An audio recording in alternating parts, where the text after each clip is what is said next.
जिस जमाने में वाइन के बारे में कोई सोचता भी नहीं था, उस जमाने में इस इंडियन एंटरप्रेन्योर ने वाइन की सबसे बड़ी इंडियन कंपनी खड़ी कर दी। मैं बात कर रहा हूँ सूला वाइनयार्ड्स की, जिसने इंडिया का वाइन कल्चर ही बदल दिया। आइए जानते हैं इनकी स्टोरी। वेलकम टू द सीखो official show business case studies. 1999 की बात है। नासिक के खेत सिर्फ अंगूरों से भरे थे, लेकिन उस अंगूरों के बीच एक बड़ा बिजनेस आइडिया छुपा था। ये कहानी है राजीव सामंत की, जिन्होंने डिसाइड किया कि नासिक की मिट्टी और मौसम सिर्फ अंगूर बेचने के लिए नहीं, बल्कि इंडिया की पहली प्रीमियम वाइन बनाने के लिए परफेक्ट है। प्रॉब्लम ये थी कि इंडिया में वाइन का कल्चर था ही नहीं। लोग या तो बियर पीते थे या विस्की। वाइन को या तो इंपोर्टेड लग्जरी माना जाता था या एक ऐसा ड्रिंक जो सिर्फ एलिट लोग अफोर्ड कर सकते।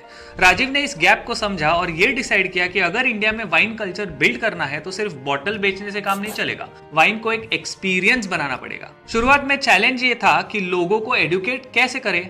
राजीव ने सिर्फ वाइन बनाने पे फोकस नहीं किया, बल्कि लोगों को वाइन टेस्ट करने, समझने और एंजॉय करने का एक नया तरीका दिया। सूला विनयार्ड्स के अपने विनयार्ड को एक टूरिस्ट डेस्टिनेशन बना दिया। बियॉन्ड बाय सूला और द सोर्स एट सूला जैसे रिजॉर्ट्स खोले, जहां हर साल 3 लाख से ज्यादा लोग आते हैं, वाइन टेस्टिंग करते हैं और एक प्रीमियम एक्सपीरियंस एंजॉय करते हैं। सूला सिर्फ इंडिया में ग्रो नहीं हुआ, बल्कि उन्होंने अपने प्रोडक्ट्स को डाइवर्सिफाई किया। सिर्फ एक्सपेंसिव वाइन्स नहीं, बल्कि अफोर्डेबल वाइन्स भी लॉन्च की जो आम आदमी के बजट में फिट हो सके। ये स्ट्रैटेजी काम कर गई और सूला धीरे धीरे इंडिया का सबसे बड़ा वाइन ब्रांड बन गया। लेकिन ये बस शुरुआत थी। राजीव और सूला वाइनयार्ड्स का सबसे बड़ा मूव था सस्टेनेबिलिटी। ये सिर्फ ब्रांडिंग के लिए नहीं, बल्कि कॉस्ट कटिंग और इको फ्रेंडली प्रैक्टिसेस का एक परफेक्ट मिक्स था। उन्होंने लोकल ग्लास बॉटल्स का उपयोग किया, स्क्रू कैप्स इंट्रोड्यूस किए और 99% पैकेजिंग मटेरियल रिसाइक्लेबल बनाया। Rain water harvesting, drip irrigation और सोलर एनर्जी का यूज करके अपने कार्बन फुटप्रिंट को भी कम किया। ये सब ना सिर्फ एनवायरनमेंट के लिए अच्छा था, बल्कि कॉस्ट एफिशिएंट भी था। और इसका रिजल्ट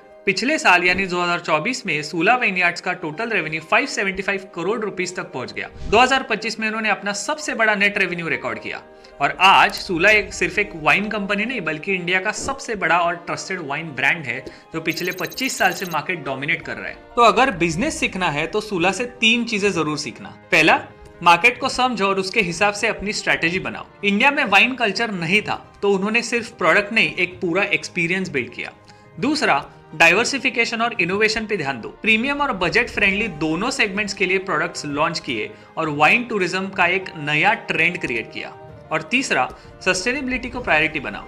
इको फ्रेंडली प्रैक्टिसेस ने सूला की ब्रांड इमेज भी बनाई और लॉन्ग टर्म कॉस्ट भी बचाई। चलो, मैं आपसे मिलता हूं अगले एपिसोड में।